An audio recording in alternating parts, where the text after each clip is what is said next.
Bonjour, je m'appelle Alison McDermott, sous-ministre adjointe de la Direction générale de la politique stratégique et des affaires internationales en environnement et changement climatique Canada. Je tiens tout d'abord à reconnaître que les terres sur lesquelles je vis et travaille constituent le territoire traditionnel et non cédé de la nation Algonquin-Anishinaabe, qui habite et prend soin de ces terres et de ces eaux depuis des temps immémoriaux. Je voudrais profiter de cette occasion pour rappeler que les peuples autochtones et le gouvernement du Canada travaillent ensemble pour protéger notre environnement. Le leadership et les conseils des peuples autochtones sont essentiels à la réalisation de nos objectifs climatiques. Dans cette présentation, je soulignerai les efforts déployés par le Canada pour lutter contre les changements climatiques, notamment le progrès accompli dans la réalisation de notre contribution déterminée au niveau national, tel que présenté dans le premier rapport biennial de transparence, ainsi que certains développements plus récents. Le Canada se réjouit de participer à cet examen multilatéral axé sur la facilitation des progrès accomplis. Je tiens à remercier l'équipe d'experts pour son professionnalisme, son dévouement et ses recommandations tout au long de l'examen technique du premier rapport biennial de transparence du Canada. Le Canada possède l'une des plus grandes masses terrestres au monde, équivalente à celle de l'ensemble de l'Europe, pour une population relativement modeste de 41 millions de personnes. Nous connaissons des conditions climatiques très variées, notamment des étés très chauds, avec des températures pouvant atteindre 40 degrés Celsius et plus, et des hivers très froids, avec des températures pouvant descendre jusqu'à moins 40 degrés et moins. Cet écart important de température a un impact considérable sur notre demande énergique. En 2024, l'économie canadienne occupait le 9e rang mondial en termes de PIB. Une partie importante de l'économie canadienne repose sur les ressources naturelles et les industries à forte intensité d'émissions, telles que l'extraction pétrolière et gazière. Cela dit, environ 80% de l'électricité produite au Canada est sans émissions, en grande partie grâce à l'hydroélectricité qui représente environ 60% de la production totale d'électricité du pays. Le Canada est une fédération très décentralisée, composée d'un gouvernement fédéral central de 10 provinces et 3 territoires. La protection de l'environnement est une responsabilité partagée entre ces différents gouvernements, même si la répartition des rôles peut donner lieu à des vives divergences. En 2015, le Canada s'est engagé à réduire des émissions de 30% par rapport au niveau de 2005 d'ici 2030, dans le cadre de notre contribution déterminée au niveau national initialement prévu. Cette CDN a été revue à la hausse en 2021 pour atteindre 40 à 45% par rapport au niveau de 2005 d'ici 2030. L'année dernière, le gouvernement a revu notre cible à la hausse et fixe notre CDN pour 2035 à une réduction de 45 à 50% par rapport au niveau de 2005, alors que nous nous efforçons d'atteindre la carboneutralité d'ici 2050. Cet objectif de carboneutralité est inscrit dans la loi canadienne sur la responsabilité en matière de carboneutralité adoptée en 2021. Cette loi définit les obligations légales qui incombent au Canada en matière de planification, de rapport et d'ajustement de la trajectoire vers l'atteinte de la carboneutralité d'ici 2050 au plus tard. Elle oblige également le Canada à fixer des cibles nationales et à élaborer des plans correspondants tous les 5 ans, de 2030 à 2045.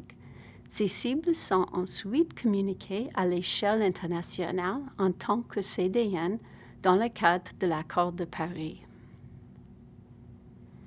Le plan de réduction des émissions pour 2030 a été publié en 2022.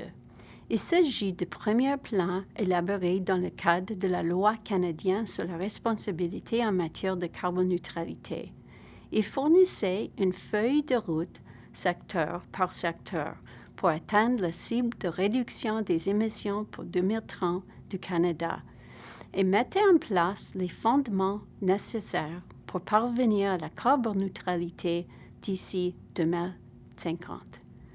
Ce plan présentait les mesures fédérales, mais chaque province et territoire dispose également de son propre ensemble de politiques et de mesures visant à réduire les émissions. 3 rapports d'étape, dont 2 ont déjà été publiés en 2023 et 2025, fournissent une mise à jour sur l'ensemble de ces mesures fédérales et sur les progrès accomplis dans la réalisation de la cible. La publication du prochain rapport est prévue en 2027. Ces mesures comprennent des mesures fondamentales qui sont au cœur des efforts déployés par le Canada pour réduire ses émissions, telles que la tarification du carbone pour l'industrie, le règlement sur le méthane dans le secteur pétrolier et gazier et l'élimination progressive des centrales à charbon sans mesure d'atténuation. Par exemple, le Canada a réalisé des progrès importants dans la réduction des émissions de méthane. Nous sommes en bonne voie pour réduire les émissions nationales de méthane de plus de 35 % d'ici 2030 par rapport au niveau de 2020. L'approche du Canada comprend une réglementation ambitieuse, le renforcement des systèmes de mesure et de la transparence, ainsi que des partenariats nationaux et internationaux. Au sein du Canada, le gouvernement fédéral et le gouvernement provincial de l'Alberta entretiennent depuis longtemps une étroite collaboration en matière d'accords d'équivalence sur le méthane. Comme en témoignent les accords fructueux conclus en 2020 et 2025. En décembre 2025, le Canada a publié le règlement renforcé sur le méthane qui offre une voie de conformité flexible fondée sur la performance. Je tiens également à souligner que le Canada mène des actions dans des domaines étroitement liés à l'atténuation, tels que l'adaptation, la protection et la restauration de la nature et de la biodiversité, ainsi que la préservation de notre grand lac et de nos océans. En 2024, le Canada a publié son premier rapport biennial de transparence qui indiquait que les émissions en 2022 s'élèvent à 720 mégatonnes en équivalent CO2. C'est 5,5 % sous les niveaux de 2005, en tenant compte de la contribution comptable du secteur de l'affectation des terres, du changement d'affectation des terres et de la foresterie. Le secteur d'énergie, qui comprend la source des combustions fixes, les transports et les sources fugitives, a émis environ 80 % des émissions totales de GES du Canada en 2022. La majeure partie des émissions de CO2 au Canada provient de la combustion des combustibles fossiles. Les projections indiquaient les émissions de 502 mégatonnes en équivalent CO2 en 2030, en tenant compte de la contribution comptable du secteur de l'affectation des terres, du changement d'affectation des terres et de la foresterie, et on se base sur le scénario avec mesures supplémentaires. Cela représente une baisse de 34 % par rapport au niveau de 2005. Le Canada a réalisé des progrès significatifs dans la réduction de ses émissions en vue d'atteindre la carboneutralité d'ici 2050. En 2015, on prévoyait que les émissions du Canada dépasseraient de 9 % les niveaux de 2005 d'ici 2030. Depuis ce temps, nous avons réussi à inverser la tendance à la baisse. Nous sommes conscients qu'il reste encore du travail à faire, mais nous avons réussi à créer un élan et à poser des bases d'une réduction à long terme des émissions grâce aux mesures fondamentales que j'ai mentionnées précédemment. L'intensité des émissions pour l'ensemble de l'économie canadienne, exprimée en émissions de GES par PIB, continue de baisser. En 2022, elle avait diminué de 42 % par rapport à 1990 et de 30 % par rapport à 2005. Dans le scénario avec mesures supplémentaires, l'intensité des émissions devrait diminuer de 4 % par année entre 2023 et 2030. Cette baisse peut être attribuée à des facteurs tels que le passage à autres sources d'énergie, l'amélioration du rendement énergétique, la modernisation des processus industriels et les changements structurels de l'économie. Cela montre que l'économie canadienne continue de croître alors que les émissions diminuent. Nous sommes également fiers de tenir nos engagements en matière de financement climatique international.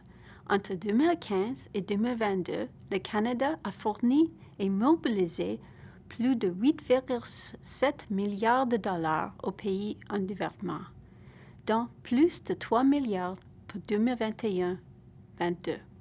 En 2021, le Canada s'est engagé à consacrer 5,3 milliards de dollars sur 5 ans jusqu'en 2026 pour soutenir la transition vers les énergies propres et l'élimination progressive de charbon, l'agriculture et les systèmes alimentaires intelligents face au climat, des solutions fondées sur la nature et la biodiversité, ainsi que la gouvernance climatique.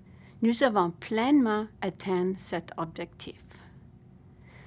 Permettez-moi maintenant de vous présenter quelques-unes des initiatives récentes mises en œuvre au Canada dans le cadre de nos efforts pour passer à une économie à faible émission de carbone. L'année dernière, nous avons publié une stratégie de compétitivité climatique qui vise à permettre au Canada de rester compétitif dans un monde en pleine transition vers les énergies propres, en réduisant les émissions, en stimulant l'innovation et en attirant les investissements. Cette stratégie repose sur 3 piliers. Premièrement, stimuler l'investissement grâce au crédit d'impôt à l'investissement dans l'économie propre afin de permettre aux industries canadiennes de passer plus facilement, par exemple, à l'énergie propre, de moderniser les réseaux électriques et de développer les énergies renouvelables. Deuxièmement, renforcer la tarification de carbone pour l'industrie afin de réduire les émissions et d'offrir une certitude à long terme aux entreprises et aux investisseurs en collaboration avec les provinces et les territoires. Et troisièmement, clarifier la réglementation sur les gaz à effet de serre, notamment en finalisant les règlements renforcés sur le méthane pour le secteur pétrolier et gazier. Cela apportera clarté et prévisibilité à l'industrie. Le Canada a également annoncé de nouveaux investissements dans des domaines clés, tels que les minéraux critiques indispensables à la transition vers une économie à faible émission de carbone, avec un engagement de 3,5 milliards de dollars sur 5 ans, la protection de la nature et les véhicules électriques, notamment des mesures incitatives visant à favoriser leur adoption et des investissements parallèles dans les infrastructures de recharge.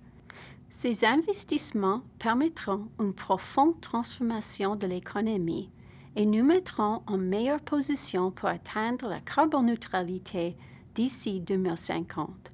Nous poursuivons nos efforts afin que le Canada réduise ses émissions et continue sa transition vers un avenir prospère à faible intensité de carbone.